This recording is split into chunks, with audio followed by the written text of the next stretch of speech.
बेटियों को इतना जल्दी ससुराल क्यों भेज दिया जाता था? पहले बताया जाता है कि ऋतुकाल में नारी जब अपने माता पिता के सन्मुख से निकलती है तो उसके पुण्य क्षीण होते हैं, वो अपने गुरुजनों के सामने से निकलती है तो उसके पुण्य क्षीण होते हैं, इसलिए बेटी को ससुराल भेजा जाता है। ज्यादा लंबे समय के लिए पियर में रहने की बात हमारा ग्रंथ क्यों नहीं कहता?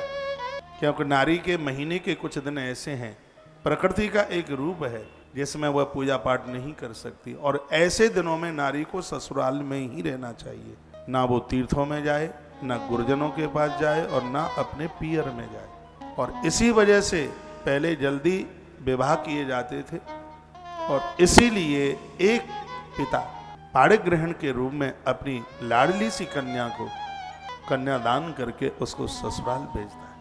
ये कई कारण बताए हमारे ग्रंथों में। ये तो तब पता चलेगा जब कथाएं सुनेंगे, स्मृतियां पढ़ेंगे। याज्ञवल्क्य स्मृति में बड़ा जोर दिया है, मैंने पूर्व में बात जरूर बताई होगी जब मैंने याज्ञवल्क्य स्मृति की कथा करी। तब आप अपने पति के साथ बहुत दूर पहुंच गई हैं, आपका आदमी सरकारी या प्राइवेट सेक्टर में है, उसको आपकी जरूरत थी, बेचारा देर आता है, उधर बच्चों का डेवलपमेंट नहीं होता, उसको भोजन की व्यवस्था नहीं होती, वो आपको लेके आया। वो आपको लेके आया, अकेला रहता था, उससे ज़्यादा वो प्रसन्न होना चाहिए आपके आने से। आपके आने से यदि वो दुखी हो गया है तो तुम्हारे पहुंचने का मतलब क्या रहा? और प्राय शाम को आदमी घर में आता है तो माताएं लड़ बैठती हैं, और उसी समय वो राशन का पर्चा उसी समय देंगी जिस समय उसके माथे से पसीना टपकरा हुआ, और आदमी बहुत दुखित हो गया है। मैं इन पुरुषों को भी कहूँगा, जो तुम्हारी पत्नी 8 घंटे से तुम्हारे इंतजार में बैठी है, आप भी अपने ऑफिस की गुस्सा घरवाली के ऊपर मत निकालिए।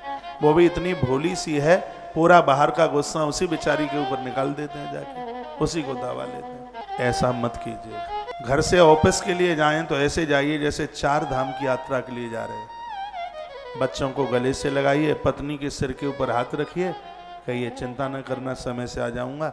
माता पिता के चरण छूकर आशीर्वाद लेके जाइए, और जिस समय घर में प्रवेश करो तो ऐसे घर में प्रवेश कीजिए जैसे महाकाल की आरती के बाद में लोग अपने घर में जाके प्रवेश करते हैं। वो उत्साह होना चाहिए, वह सकुन, वह प्रसन्नता होनी चाहिए, लेकिन ऐसा होता नहीं। ऐसा करिए तो मुझे विश्वास है कि मेरी बहनें मेरी बहुत बात मानती हैं, तो मेरी इस बात को भी मानेंगी, वह अपने घर में वृद्धों को आदर देंगे। बुलबा के बिहारी लाल की जय, श्री हनुमान जी महाराज की जय। जय श्री राधे, जय जय जय जय श्री राधे। फिर देखिए घर में जिंदगी जीने में कितना आनंद आता है, कितना बढ़िया लगे। वृद्धों को भी कहूँगा कि बहुओं को बेटी नहीं बेटी से ज़्यादा माने, और बहनों को भी कहूँगा अपने सास ससुर को माता पिता नहीं माता पिता से ज़्यादा माने। ये तो अभी आपको लग रहा है कि मेरे मम्मी पापा हमें रख लेंगे, तुम्हारे मम्मी पापा 10 हाथी रख सकते हैं लेकिन तुम्हें नहीं रख सकते।